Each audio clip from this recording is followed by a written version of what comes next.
Va a pegarle Rivas. Va el de Danubio. Ahí va el gallego. El centro, entramos todos. ¡Gol! ¡Gol! ¡Perea! ¡Gol!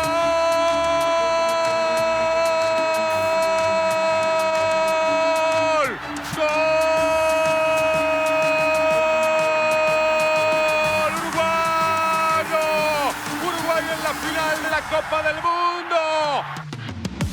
Va la orden del árbitro, va el número 6, arman el remate. ¡Uruguay! ¡Uruguay! ¡Uruguay! ¡Uruguay está en la final de la Copa del Mundo! ¡Uruguay, señores! ¡Está en la final!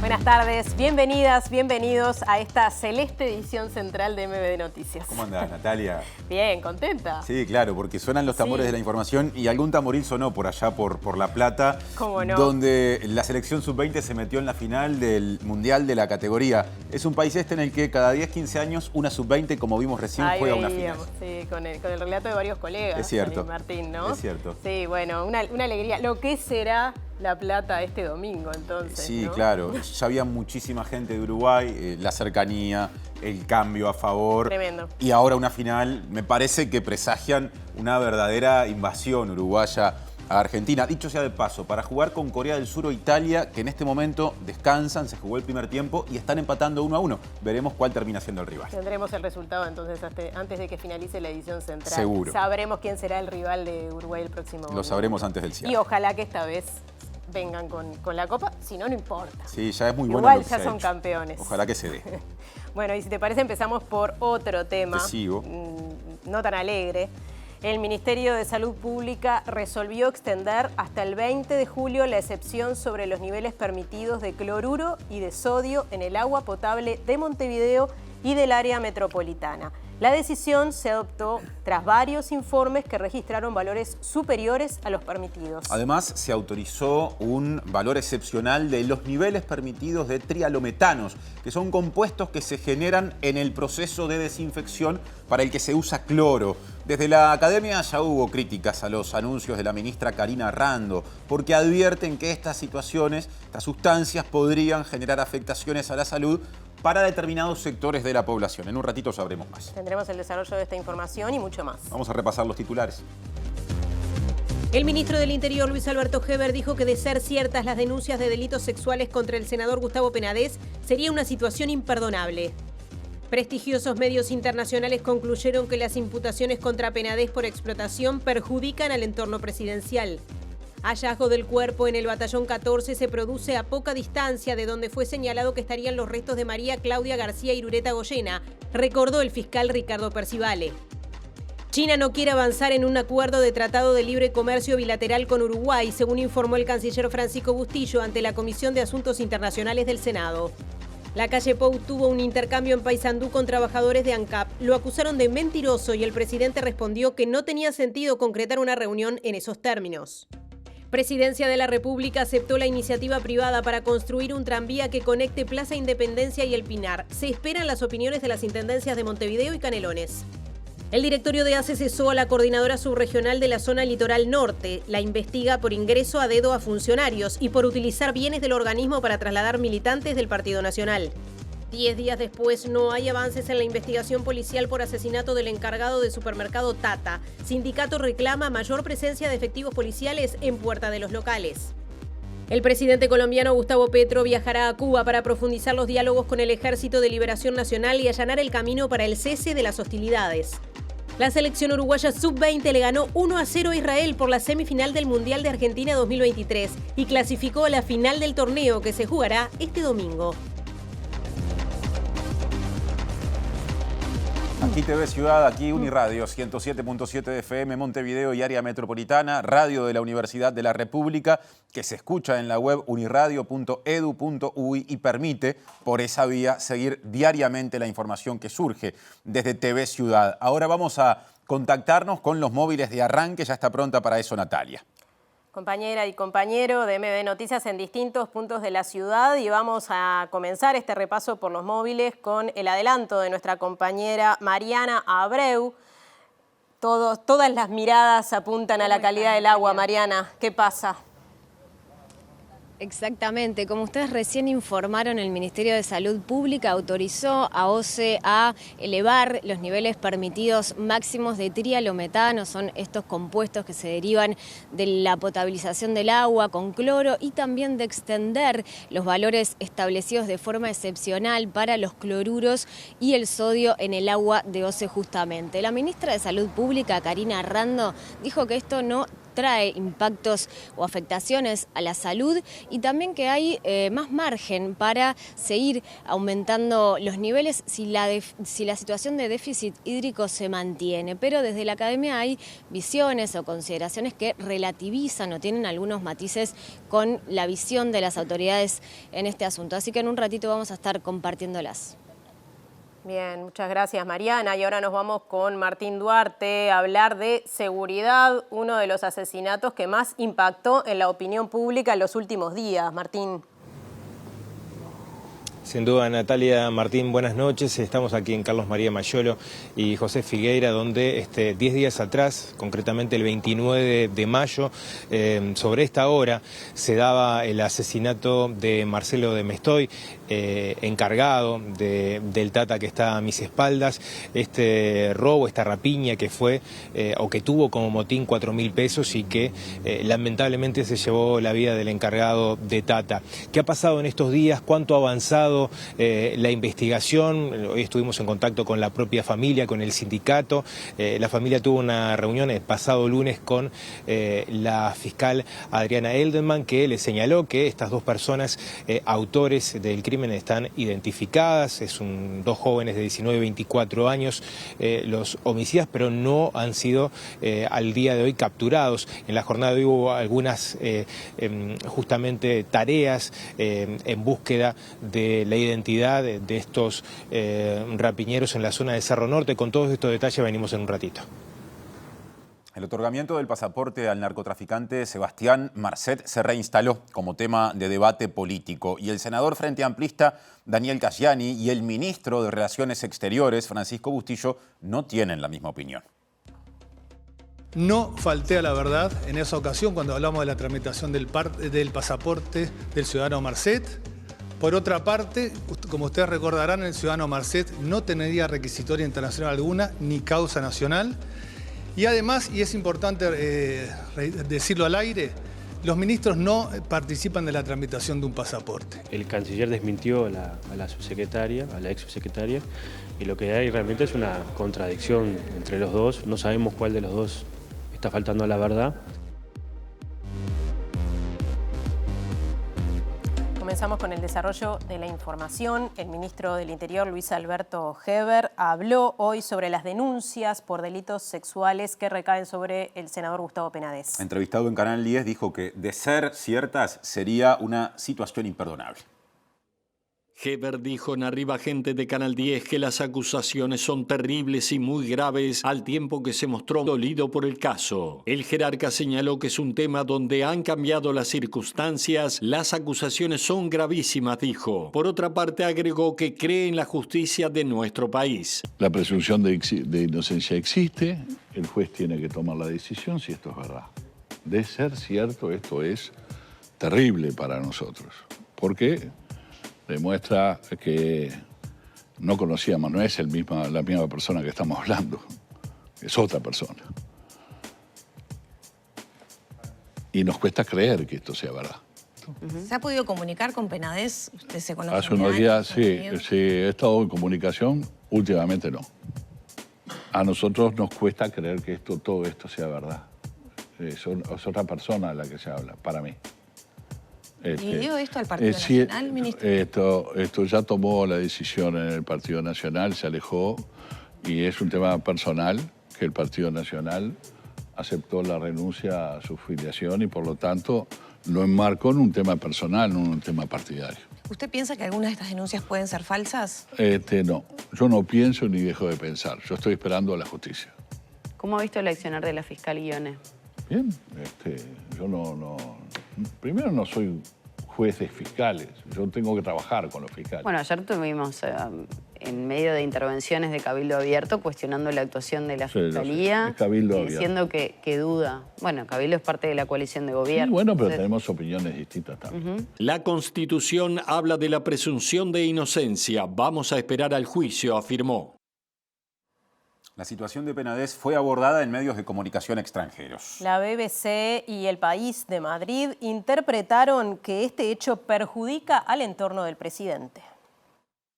Gustavo Penedès, el escándalo de explotación sexual de menores que hundió al importante senador oficialista y sacude a Uruguay. Así tituló BBC Mundo la noticia en torno al senador. Aclaran que un tuit fue el detonante de este escándalo que sacude a Uruguay y que el miércoles provocó el desafuero de un importante senador oficialista, Gustavo Penedès. A partir de allí, el medio relata que la primera denuncia lo realizó la militante Romina Celeste y que se dio la acusación a Gustavo Penedès, quien negó cometer delito alguno. La nota da varios detalles presentados en el expediente fiscal y además explica las consecuencias que se pueden generar tras el desafuero. Se hace referencia a que los casos de explotación sexual de niños, niñas y adolescentes han crecido más del doble desde 2019, cuando se registraron 240 hasta un récord de 529 el año pasado, según el comité encargado de erradicarlos. Otra interrogante, dice la nota, es cómo en un país pequeño, donde suele decirse que todo el mundo se conoce, Penedès estuvo tanto tiempo en la cocina política sin que surgieran las denuncias que ahora enfrenta. El escándalo, al igual que otros recientes, podría tener un costo electoral para la coalición de gobierno y sobre todo para el Partido Nacional, según le dijo el politólogo Adolfo Garcé a la BBC Mundo. Otra de las notas dadas por El País de España titula que Uruguay avanza en el desafuero de un senador acusado de 8 delitos sexuales contra menores. Gustavo Penedès, figura clave del oficialista Partido Nacional, es investigado por presuntamente mantener sexo con adolescentes a cambio de dinero.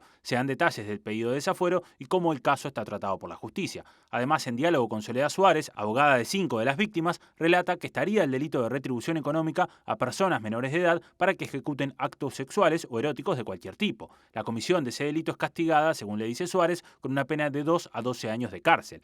También fuentes de fiscalía le explicaron al País que en Uruguay hay aproximadamente 3.500 denuncias por año de delitos sexuales y que las condenas pasaron de un 5 a un 16% entre 2017 y 2022. Y la especialista en derechos de la niñez Alicia Deus dijo que es un hito que se investigue a un legislador y que pierda los fueros por presuntos delitos sexuales contra menores. También dijo que es importante abordar el tema porque, atención, entiende que los delitos sexuales o la explotación sexual contra niños, niñas y adolescentes es un delito tolerado en nuestro país. Estamos hablando de un legislador vinculado al partido de gobierno, entonces desde un primer momento se ha tratado de, bueno, de soslayar o de, no sé, digo, ya cuando el presidente de la República y el ministro salieron públicamente a defenderlo, bueno, fue, en mi concepto, creo que fue un error sin esperar a los resultados de la investigación. La explotación sexual de niñas, de niños y de adolescentes es algo que es de alguna manera tolerado. Hay en bajísimos porcentajes de denuncias, bajísimos porcentajes de condenas, pese a que año a año los registros aumenta la cantidad de situaciones, ¿no? Muchas veces queda mucho más escondida cuando hay personas con poder o personas públicas vinculadas. Por eso esto, bueno, es un hecho importante, es un hito en el país, ¿no? Que se investiga un legislador, que el legislador pierda los fueros y pueda ser juzgado por la justicia en un delito tan grave. Alicia Deus, especialista a la que recién veíamos y escuchábamos, también se refirió a la imputación del profesor Sebastián Mauvecín, señalado por su presunto papel de nexo entre Penedès y las víctimas. Y explicó que los centros educativos deben contar con protocolos de acción ante situaciones que pueden vulnerar la integridad de las infancias. Debe necesariamente regir el principio de precaución del riesgo de daños de niñas, niños niños y adolescentes. Tenemos que tener presente que la protección de derechos de niñas, niños y adolescentes en todos los ámbitos y en cualquier circunstancia debe ser la prioridad siempre. Si bien, por supuesto, que rige el principio de inocencia, como se ha dicho, nadie puede ser culpabilizado si no hay una sentencia de condena, eso rige en materia penal. Pero cuando estamos hablando de derechos de infancia, tenemos que hablar de la prioridad de la protección. La propia ley de violencia de género requiere que los centros de enseñanza formulen protocolos de actuación frente a las situaciones de violencia. O sea que tienen que adoptarse medidas de prevención, digamos, de eventuales riesgos que puedan ocasionar. Tenemos que tener presente que esta persona aparentemente era quien vinculaba a los niños y los adolescentes con el explotador. También es un delito, ¿no? La contribución a la explotación también es un delito tipificado por la ley 17815. Bien, cambiamos de tema, vamos al tema de portada. Sí. El último informe de la URSEA sobre la calidad del agua distribuida en Montevideo y la zona metropolitana registró un aumento de las concentraciones de trialometanos, que son subproductos que surgen de la desinfección con cloro. Además se encontraron niveles de cloruro, de sodio y de sólidos totales disueltos por encima de los máximos permitidos por el Ministerio de Salud Pública. El informe de la URSEA recuerda que la Organización Mundial de la Salud recomienda que las concentraciones de trialometanos en agua para consumo humano se mantengan tan bajas como sea posible, pero indican que los intentos por alcanzar los valores de referencia nunca deben impedir una desinfección adecuada. En este sentido, el informe sobre la calidad del agua distribuida en Montevideo y la zona metropolitana registró un aumento de las concentraciones de esta sustancia. También se registraron valores no adecuados del parámetro hierro en algunos puntos de la red. Además, se identificaron valores de cloruro, sodio, sólidos totales disueltos y conductividad por encima de los máximos autorizados en forma extraordinaria por el Ministerio de Salud Pública ante esta situación de emergencia. Los valores de trialometanos que resultaron por encima de los valores máximos permitidos fueron comunicados a OCE, al Ministerio de Salud Pública y a la Dirección Nacional de Aguas del Ministerio de Ambiente. De acuerdo al informe de la URSEA, los resultados promedio diarios posteriores informados por OCE estuvieron ajustados a los parámetros permitidos por el organismo. Y en este contexto, el Ministerio de Salud Pública autorizó que se extienda por 45 días, esto es, hasta el 20 de julio, el suministro de agua a través de OCE en Montevideo y área metropolitana, con los máximos que vienen rigiendo en este periodo especial. Además, la cartera autorizó este aumento de trialometanos porque, según la ministra Rando, esto no produce daño a la salud. En el día de ayer, a última hora, OCE nos haya pedido extender la excepcionalidad de los parámetros, que voy a repetir cuáles son, cloruros en el agua desde 450 hasta 720 miligramos por litro, sodio hasta 440 miligramos por litro, conductividad hasta 2.981 unidades por centímetro, que son los valores a los que veníamos en estos últimos 45 días de excepcionalidad.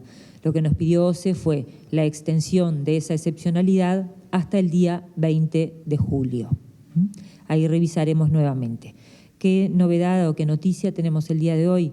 Que bueno, a esta excepcionalidad se le sumó la solicitud de excepcionalidad de unos compuestos que se llaman trialometanos. El aumento de estos trialometanos en este corto plazo no va a producir ningún tipo de daño a la salud, por lo tanto la excepcionalidad se va a otorgar. Presenta Antel. Llévate un celu gratis con 40 GB y disfruta todos los beneficios de ser Antel. El agua como tema, móvil ahora, a propósito de ese asunto, con Mariana Abreu, lo presentó bien temprano y ahora desarrolla. Dale, Estamos justamente esperando tener contacto con el móvil para que Mariana nos pueda hablar. Adelante, Mariana.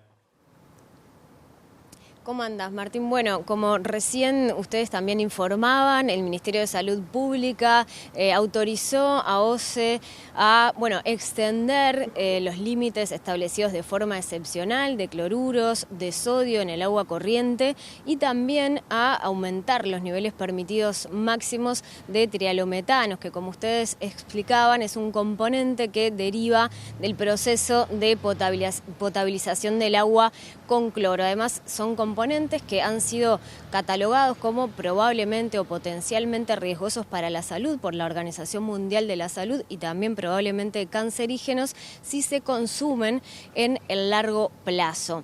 La ministra de Salud Pública, Karina Rando, en conferencia de prensa, fue consultada sobre qué pasa si se mantiene esta situación de déficit hídrico, si hay posibilidad de seguir aumentando los niveles de estos valores excepcionalmente y afirmó que todavía había margen en caso de que se extienda esta situación y que esto no generaba daños a la salud. La escuchamos.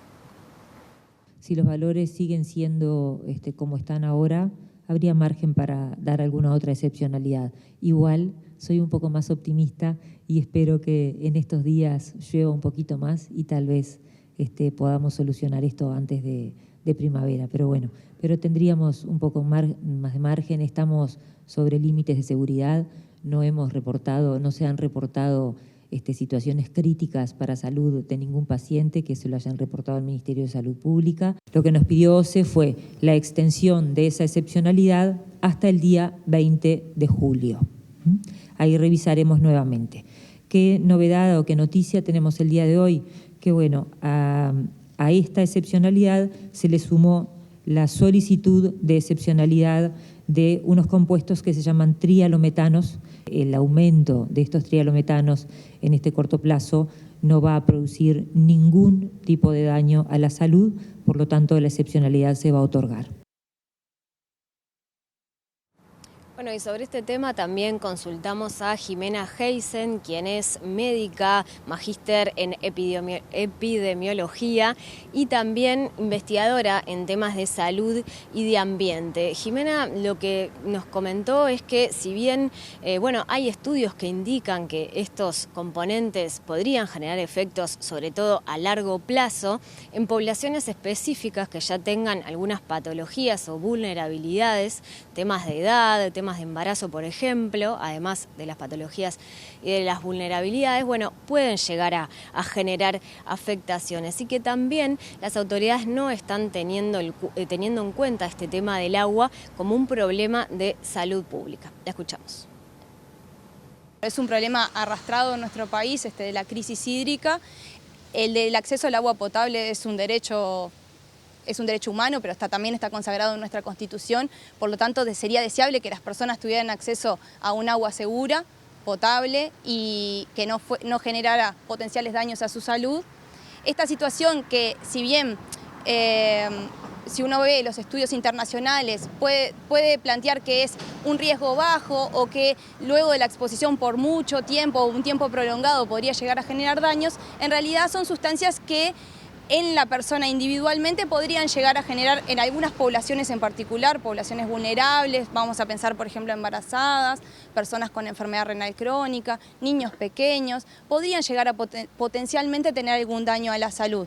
Por lo tanto, en realidad la consideración es que esto debería ser mirado como un problema de salud colectiva, como un problema de salud pública. Es cierto que es importante que el agua sea segura y que no contenga organismos microbiológicos que podrían llegar a producir enfermedades, como enfermedades diarreicas o lo que sea, pero en la descomposición de esas sustancias cuando se utilizan aparecen estos trialometanos que han sido largamente estudiados y que se plantea, por ejemplo la OMS lo plantea como probablemente cancerígeno porque tiene información suficiente en animales. Creo que a veces algunas aseveraciones como muy generalizantes producen invisibilizaciones de algunos riesgos específicos o algunas vulnerabilidades específicas que algunas poblaciones podrían llegar a tener.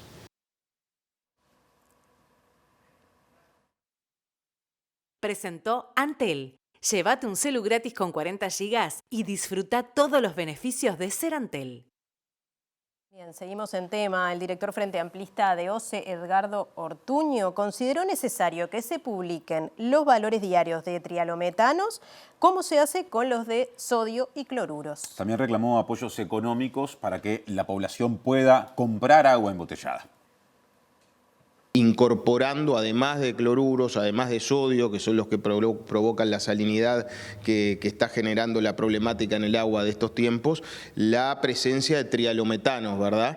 Que son compuestos que se generan por el contacto de materia orgánica en el proceso de potabilización, en contacto con el cloro, y que al estarse tomando mayor proporción de aguas abajo del Santa Lucía, esto es del Río de la Plata, que trae salinidad, pero trae también, cuando los niveles son muy bajos, mayor carga orgánica, presenta estos niveles que nos preocupan. Para el director, las medidas también deben incluir la exoneración del pago de la factura de OCE mientras persista el déficit hídrico. En primer lugar, transparencia en los datos, información a la población, incorporando apertura de los datos, no solo promedios, y la publicación de trialometanos además de cloruros y de sodio. En segundo lugar, medidas para esta situación especial de 45 días con respaldos a la gente para que pueda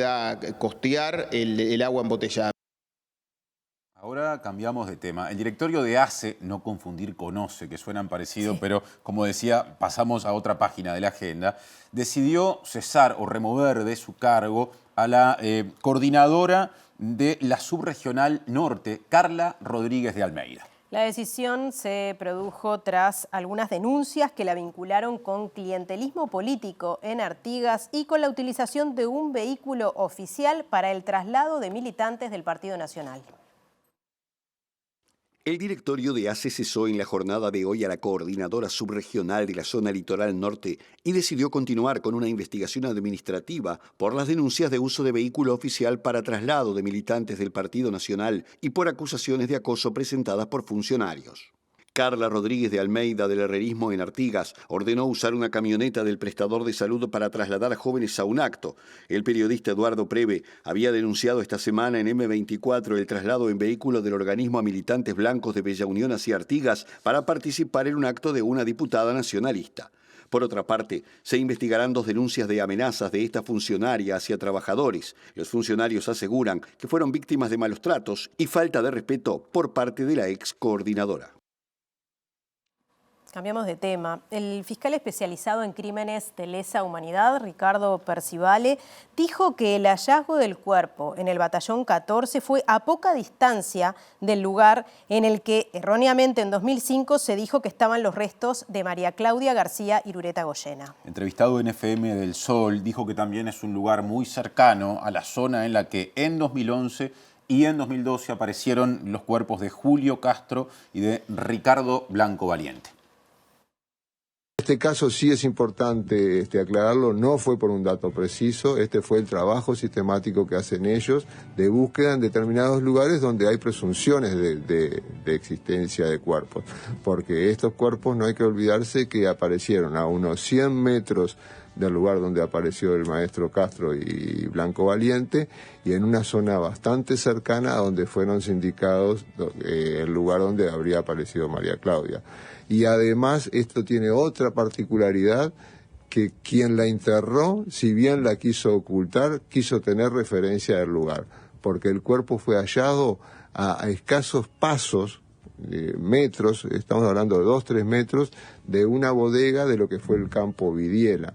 Entonces, yo presupongo que el que la enterró quería tener claro dónde la enterró por algún tema de inteligencia, claramente, ¿no? Contamos también que se postergó la votación del proyecto de ley de reparación a víctimas de grupos armados, cuya consideración en el plenario de la Cámara de Representantes de momento no tiene una nueva fecha fijada. Tras el hallazgo de restos en el batallón 14, las coordinaciones de las bancadas acordaron postergar el tratamiento del asunto. La diputada Frente Amplista Lucía Echeverri solicitó a los partidos de la coalición de gobierno y al presidente de la Cámara posponer la votación por lo que significa el hallazgo para toda la bancada Frente Amplista y para las familias de las personas detenidas desaparecidas. Previamente se había acordado no votarlo en mayo por ser el mes en el que se desarrolla la Marcha del Silencio. Según publicó El Observador, Cabildo Abierto accedió al pedido pese a que no ha ocultado sus molestias por la postergación del debate. Otro asunto, un grupo de integrantes del sindicato de ANCAP recibió con cánticos y acusaciones al presidente Luis Lacalle Pou durante una visita a Paysandú. Tras un intercambio, el presidente Lacalle Pou se comprometió a recibir al colectivo que pide que se deje sin efecto el pliego licitatorio para asociar al sector Portland del ente con capitales privados y que teme por la pérdida de 550 puestos de trabajo. La situación se produjo en Paysandú porque Lacalle Pou visitó la ciudad debido a que se realizaron los festejos de los 160 años de su fundación y además también hizo el anuncio de la instalación de una industria extranjera de hidrógeno verde en 2024. Según dijo, el proyecto implicará una inversión de 2.000 millones de dólares, generará unos 1.500 empleos estables durante la etapa de construcción prevista para el año que viene y una vez en funcionamiento le dará trabajo fijo a unas 300 personas. Al cumplir con su itinerario, Lacalle se detuvo a dialogar con una comitiva del sindicato de ANCAP, mientras un grupo de manifestantes lo acusaba de mentiroso.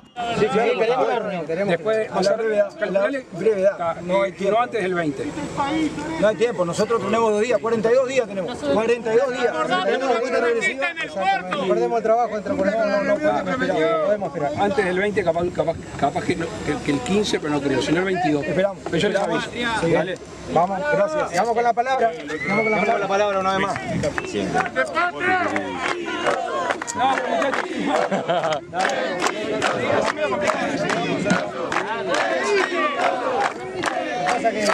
pero discutir sí, pero a 20 días de perder el trabajo es difícil. No, lo de perder el trabajo es una cosa, lo de mentiroso es otra, pero viste que yo con respeto para lo dramático en el pliego no se traduce para nada las fuentes laborales y encima se le pone precio a la cabeza de cada trabajador. No son 550 familias que van a perder. ¿Sabés que son 250 más o menos? Son 250 más o menos que son presupuestados del Estado. Vamos a... ¿Sí? Pero vamos a conversar tranquilo. Lo hablamos. Dale, a la orden.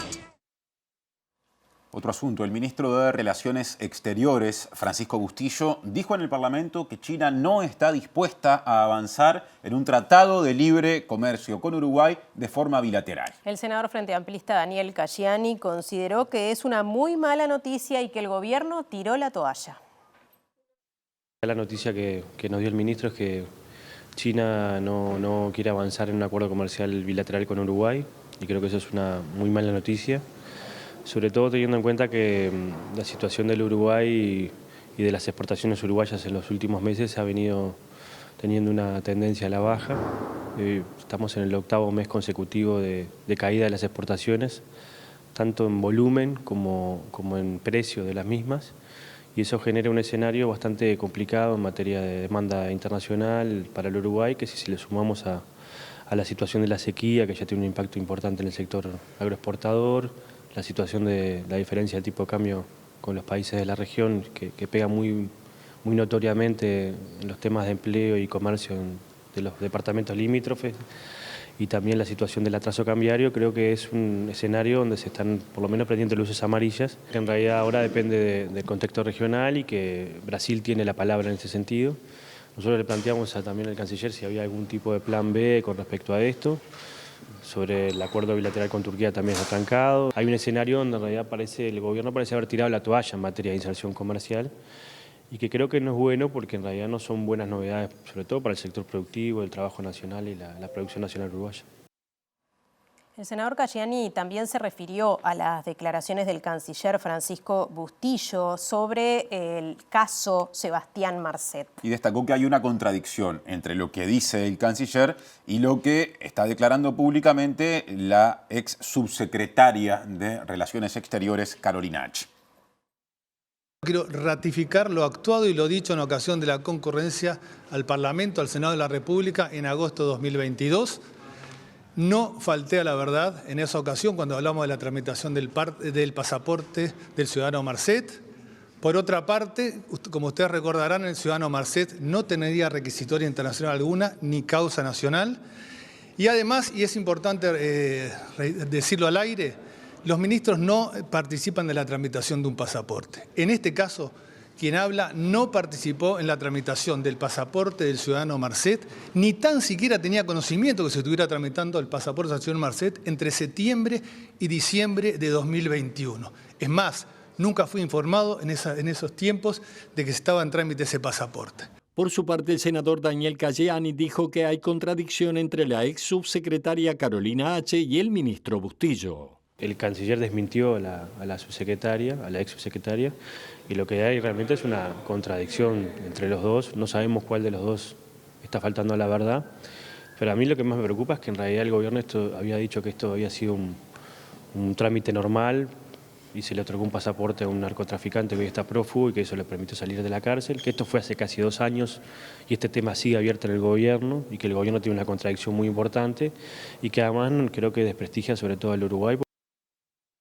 Otro asunto. Presidencia de la República aceptó una iniciativa privada orientada a construir un tranvía entre la Plaza Independencia en Montevideo y la localidad de El Pinar, en la ciudad de la Costa, departamento de Canelones, por lo que a partir de este momento la empresa privada que presentó el proyecto debe realizar los estudios de factibilidad. Tendrá una longitud de 35 kilómetros y va a utilizar principalmente las avenidas 18 de Julio, Italia y Giannatasio.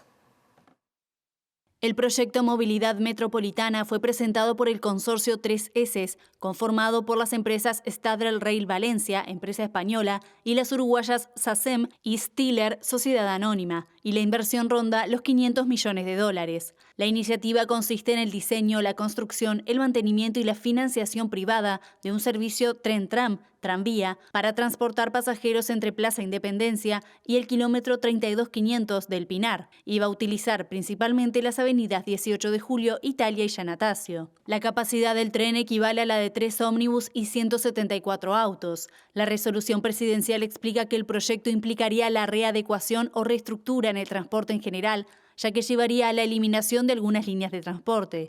Esto, según la resolución de presidencia, deberá plantearse en una mesa conjunta con los principales actores del transporte de pasajeros. Además, será necesario expropiar 2 zonas para área de talleres y estacionamiento del material rodante, estimándose en 20.200 metros cuadrados en el barrio Aguada y 32.000 metros cuadrados en el Pinar. La resolución del gobierno destaca que se trata de una alternativa de transporte innovadora y que constituye un medio novedoso y ventajoso porque mitiga esencialmente las emisiones del CO2 del sector del transporte, implicando unas 9.000 toneladas de CO2 menos por año. Además, propone bajar 50% los tiempos de traslado. Según el proyecto, el tranvía reduce la dependencia del petróleo, reemplazando combustibles fósiles importados como el petróleo por energía limpia de origen nacional, dejándose de consumir 3.8 millones de litros de gasoil por año. A su vez, destacan que esto significaría un ahorro en los subsidios que percibe el transporte por parte del gobierno. La iniciativa privada también apunta a la reducción de costos del personal.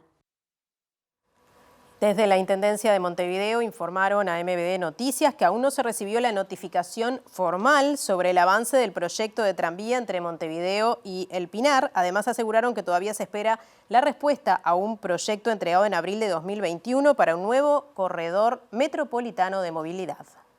Otro asunto, agenda de seguridad, tiempo de móvil con Martín Duarte. Ya mismo establecemos contacto para que él desarrolle el tema presentado más temprano. Adelante, Martín. Muchas gracias, Martín. Sí, estamos aquí en la puerta del supermercado Tata. Decíamos a 10 días de lo que fue este desenlace con el asesinato del encargado de este local, Marcelo de Mestoy, de 56 años, que conmocionó de alguna forma a toda la sociedad. Y en estos 10 días, si bien decíamos han sido identificadas las 2 personas, los 2 homicidas de 19 y 24 años por parte de la policía, hasta el día de hoy siguen prófugos.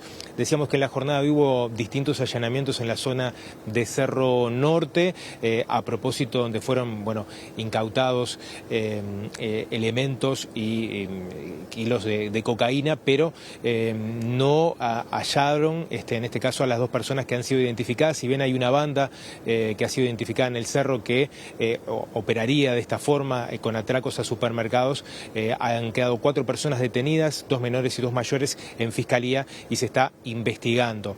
En la jornada de ayer el ministro Luis Alberto Heber propuso que las cámaras de los supermercados Tata estuvieran de alguna forma en consonancia o conectadas al centro de comando unificado del Ministerio del Interior, que se pudieran accionar a partir de un botón de pánico, y es una de las propuestas que va a estar sobre la mesa el próximo 14 de junio, el próximo miércoles, en una reunión propuesta por el Ministerio del Trabajo, donde va a estar presente también el Ministerio del Interior y los sindicatos, tanto de Tata como el Sindicato Único de Trabajadores de Multiahorro. Justamente en la jornada de hoy conversamos con Lionel Bianchi, que es presidente de este último sindicato, que él planteó un tema que estaba en parte de la negociación con la empresa y que tiene que ver con el horario extendido que tienen muchos de estos centros comerciales, de estos supermercados. Era una alerta que ya había hecho el sindicato cuando se tomó la opción por parte de la empresa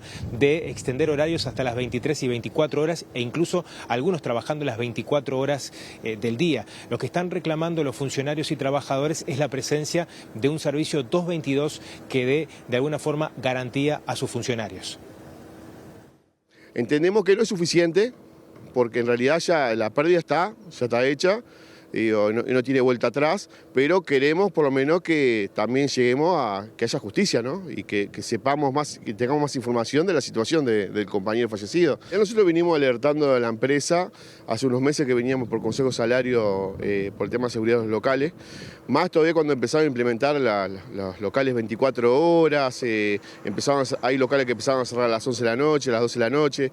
Nosotros la empresa solicitamos que reviera esos horarios por el tema de la seguridad de los trabajadores y veníamos avisándole de que iba a haber un resultado fatal, un desenlace fatal con la situación esta del trabajador, ¿no? De un trabajador de supermercado. Y bueno, nos pasó, esto lo veníamos hablando hace rato. Una de las formas también de prevenir o anticipar de que no vengan a robar o a hacer una rapiña es que haya más presencia de guardia física y de 222. Para nosotros entendemos que el 222 es fundamental, principalmente los locales de tarde y de noche, que son los horarios más complicados y que son los horarios que siempre van a robar y que están más expuestos. Entendemos que también que tenemos que mejorar el horario comercial. Esa discusión la vamos a dar en la coordinadora del Sindicato de Supermercados, porque entendemos que hay que también preservar la seguridad y salud de los trabajadores, y hay compañeros que están a las 11 o 12 de la noche en la parada y están expuestos, y bueno, nosotros estamos apuntando a preservar la salud de todos. Esas van a ser las dos propuestas fuertes que van a llevar el próximo miércoles a esta mesa de trabajo: el horario comercial por un lado y la presencia de servicio 222. Estuvimos un buen rato aquí en esta zona, y una de las cosas que por ahí nos llamó la atención es que si bien el supermercado a mis espaldas cuenta con presencia de guardia privada, en los alrededores no hay ningún tipo de patrullaje especial. En la jornada de hoy también estuvimos en contacto con la familia de Marcelo de Mestoy, que nos actualizó también de alguna forma la información que viene recibiendo por parte de Fiscalía. El pasado lunes tuvieron un encuentro con Adriana Elderman, que es la fiscal que está siguiendo la investigación, que los puso en conocimiento, en realidad, un poco de lo que mencionábamos, los datos de identificación que existen, sí, de quienes perpetraron la rapiña, pero que hasta el momento no han sido encontrados. Por otra parte, en definitiva, se prevé que la investigación continúe su curso, y otro de los reclamos que hacía la familia era poder tener un contacto más directo con el propio ministro del Interior, Luis Alberto Heber, que a raíz de lo que fue la presencia de los familiares en distintos medios de comunicación reclamando la información, bueno, el pasado viernes se puso en contacto con la familia para de alguna forma seguir de cerca este tema. Así que decíamos, un poco para cerrar, a 10 días continúa la investigación, fueron identificados los homicidas, pero hasta el día de hoy no han sido encontrados. Gracias, Martín y equipo. Cambiamos de tema porque ayer se viralizó un video en el que una persona amenaza al presidente de la calle Pou y al mismo tiempo invita a hacer negocios al narcotraficante Luis Betito Suárez. El responsable de la amenaza ahora está internado en el hospital Vilar de Bo y su familia se disculpó a través de WhatsApp. Beto Suárez, yo te estoy hablando, el gordototo del buceo. Me presento, un placer.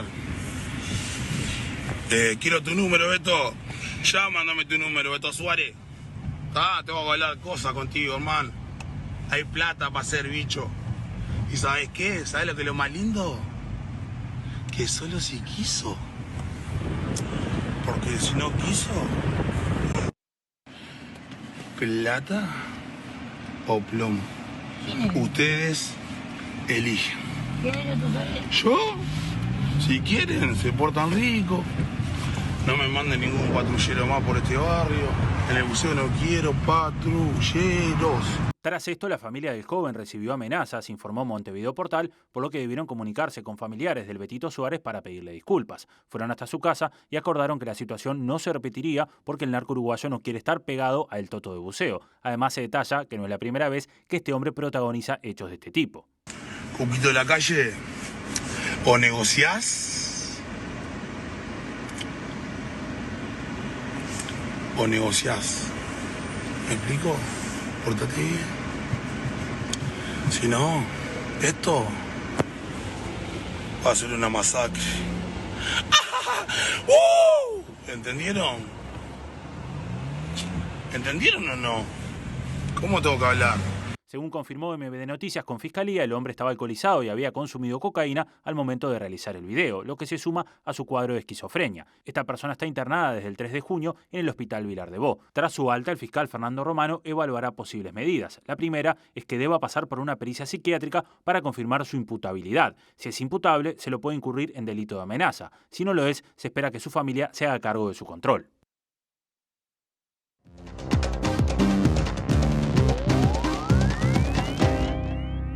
Miércoles, día... No, perdón, hoy es jueves. Empecemos bien. Hoy es jueves, por lo tanto recibimos a Germán de Agosto, a nuestro economista de cabecera, podemos decir.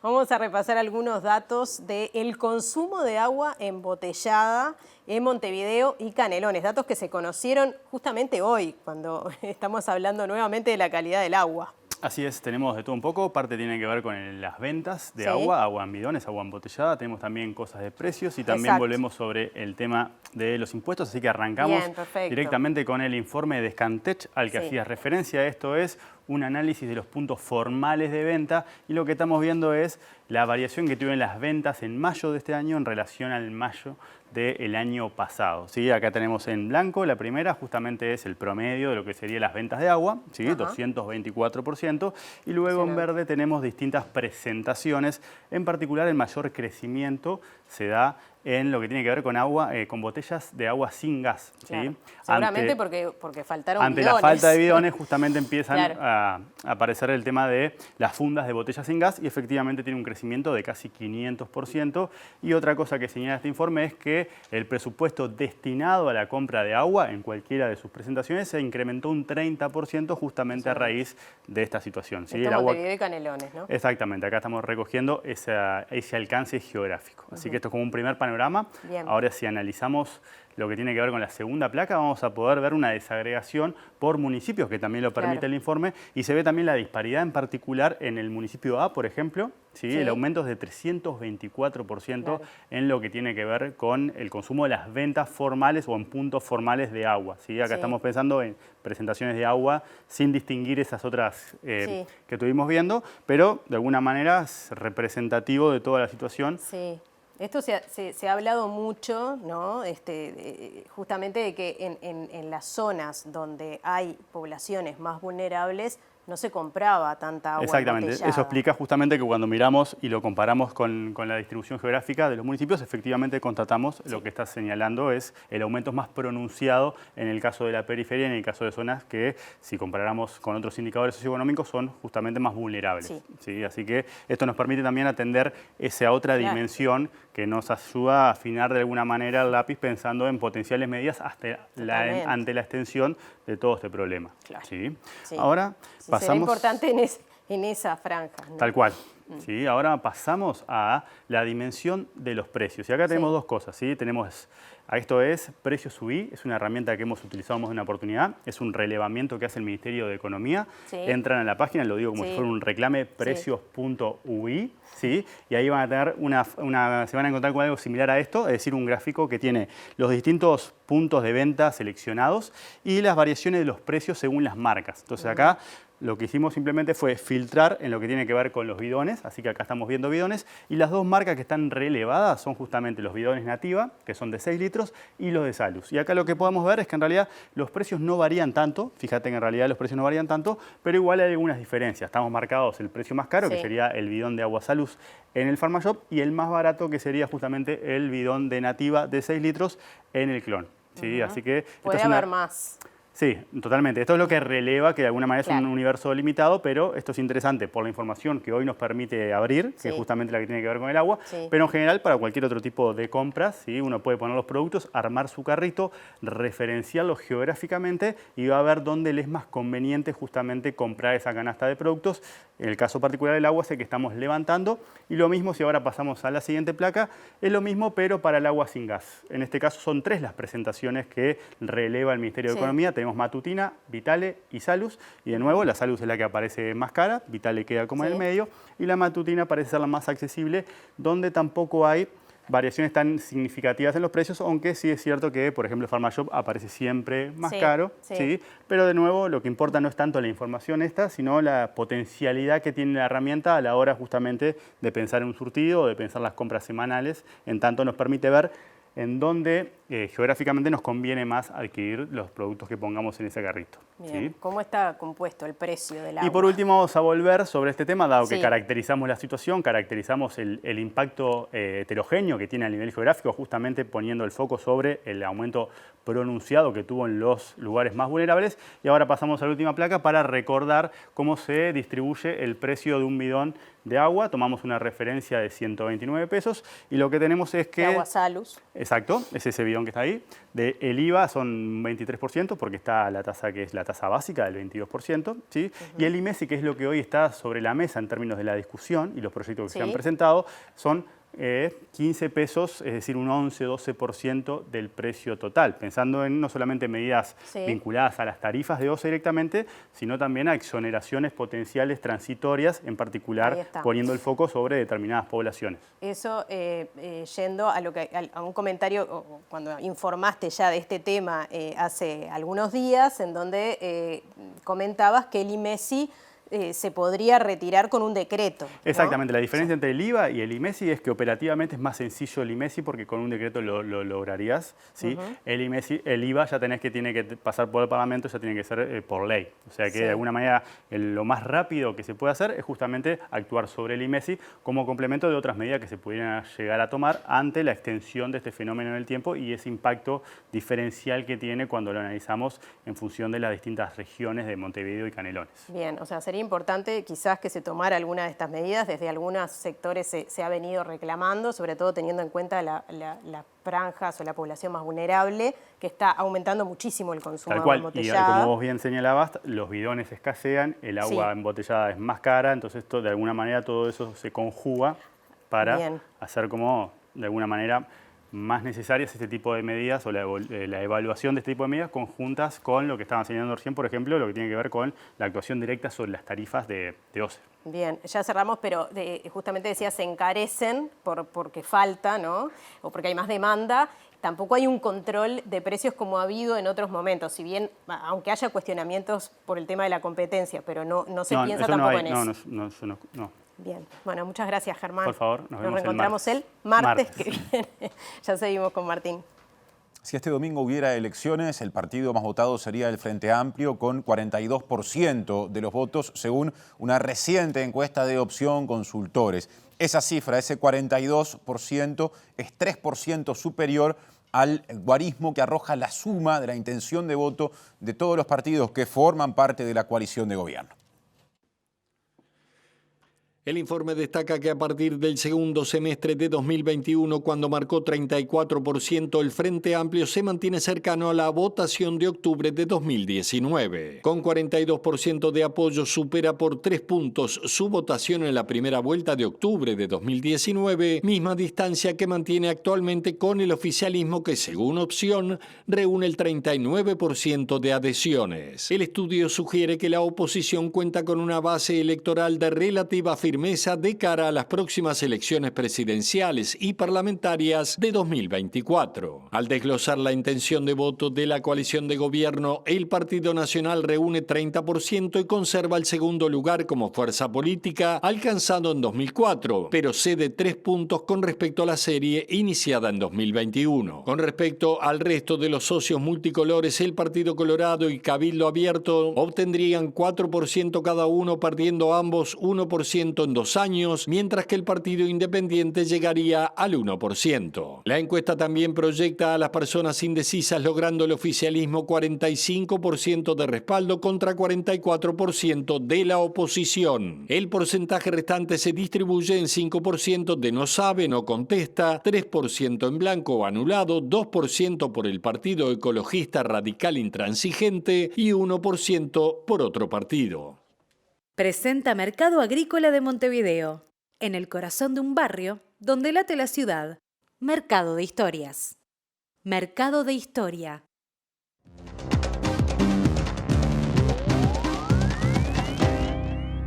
¿Qué tal? Buenas noches. Abrimos el capítulo internacional y volvemos a hacerlo desde Colombia, o más concretamente desde Cuba, porque viajará el presidente Gustavo Petro en las próximas horas hacia ese país para, cerrar el tercer ciclo de conversaciones de paz con el Ejército de Liberación Nacional. Estaba previsto para hoy, pero las dos delegaciones, tanto la del gobierno como los de la guerrilla, pidieron un día más de plazo para tratar de cerrar este primer ciclo, que genera una expectativa de que se logre, por lo menos con este grupo guerrillero, el más importante de los que queda actuando en Colombia, para lograr esa tan ansiada paz que está buscando el presidente Petro con los grupos armados. No ha sido un camino fácil, ha habido algunas interferencias en el medio, incluso una suspensión del cese al fuego, pero todo parece encaminarse por lo menos para cumplir una nueva etapa en este acuerdo de paz.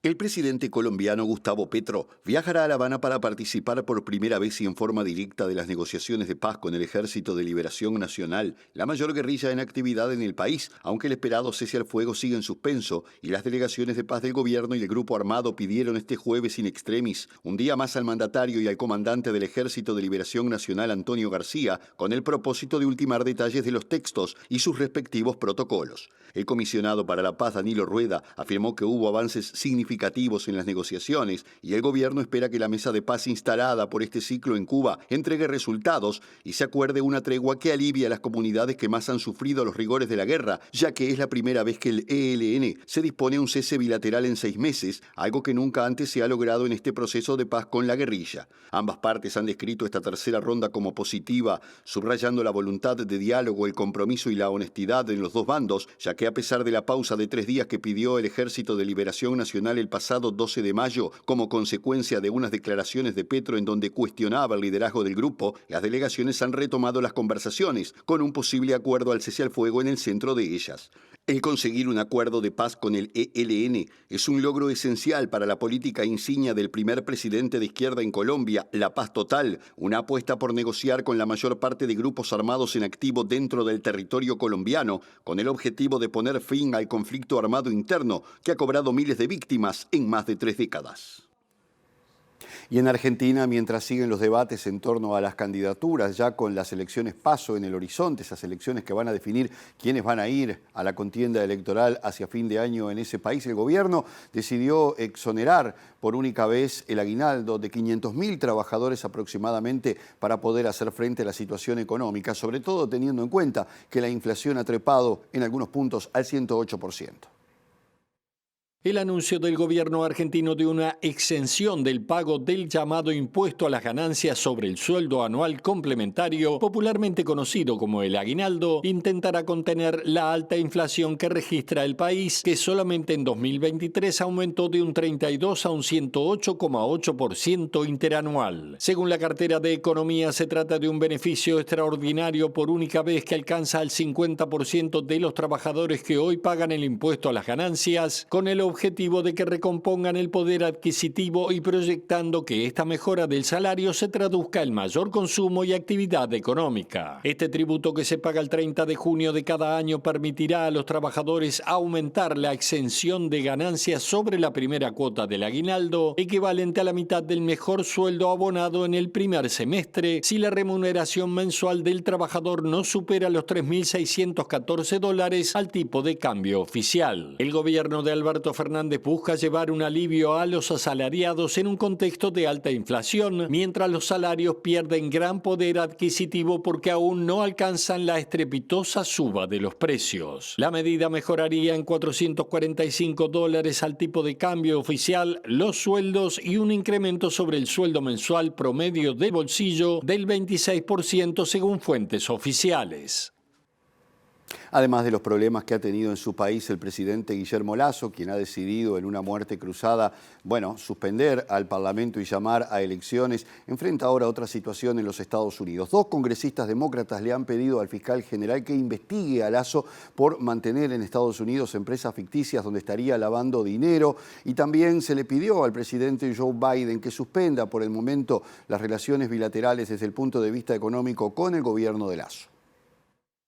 Los congresistas demócratas Raúl Grijalva y Jesús Chuy García enviaron una carta al fiscal general de Estados Unidos, Merrick Garland, solicitándole que el Departamento de Justicia investigue al presidente de Ecuador, Guillermo Lasso, por sus negocios potencialmente corruptos en el país norteamericano. De acuerdo con un comunicado de la oficina de Grijalva, la carta fue motivada por informes periodísticos que detallan nueva evidencia que vincula a Lasso con empresas ficticias y decenas de millones de dólares en propiedades inmobiliarias en el estado de la Florida, algo que surgió luego de las publicaciones que hicieron el Miami Herald y el medio ecuatoriano Plan B, cuando revelaron que 2 empresas habían firmado un contrato por $250.000 en Estados Unidos para manejar la imagen de Lasso en ese país y en el Reino Unido, cuando el mandatario enfrentaba un juicio político en la Asamblea Nacional.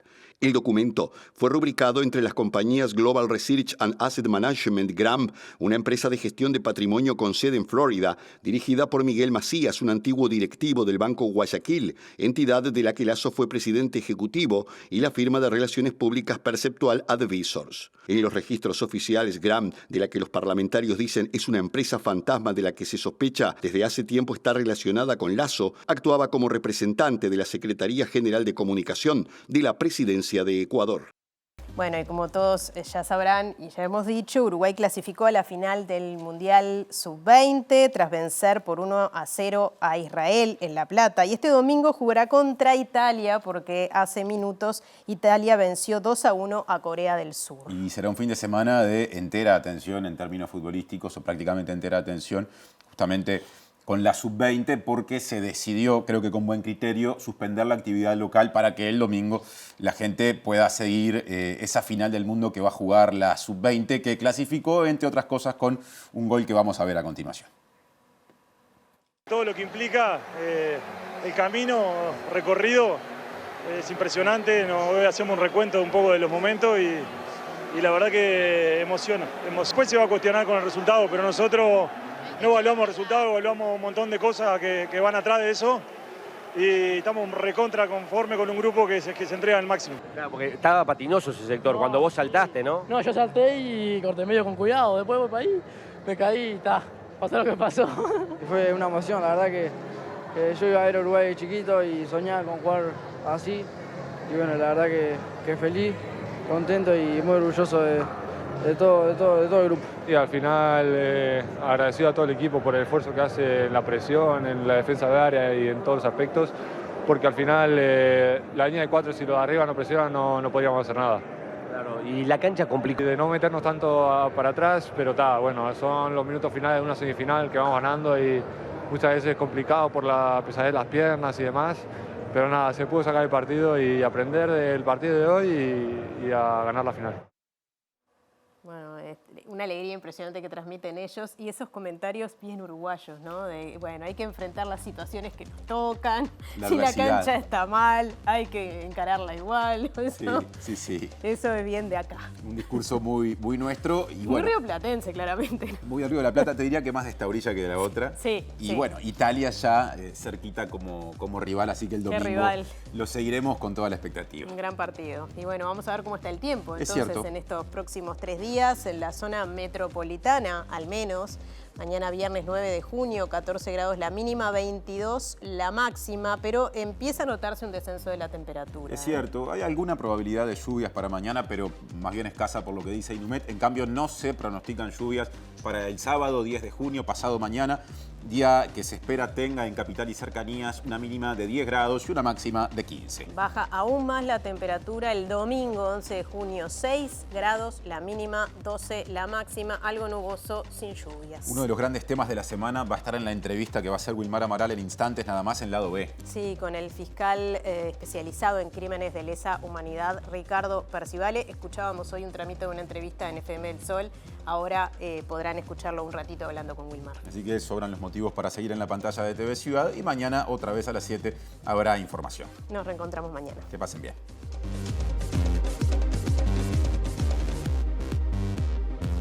El Ministerio de Salud Pública extendió la excepción sobre los niveles permitidos de cloruro y de sodio en el agua potable de Montevideo y el área metropolitana. Hay críticas de la sociedad civil y de la academia.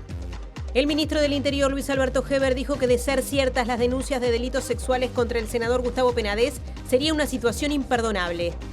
Prestigiosos medios internacionales concluyeron que las imputaciones contra Penadez por explotación perjudican al entorno presidencial. Hallazgo del cuerpo en el batallón 14 se produce a poca distancia de donde fue señalado que estarían los restos de María Claudia García Irureta Goyena, recordó el fiscal Ricardo Percivale.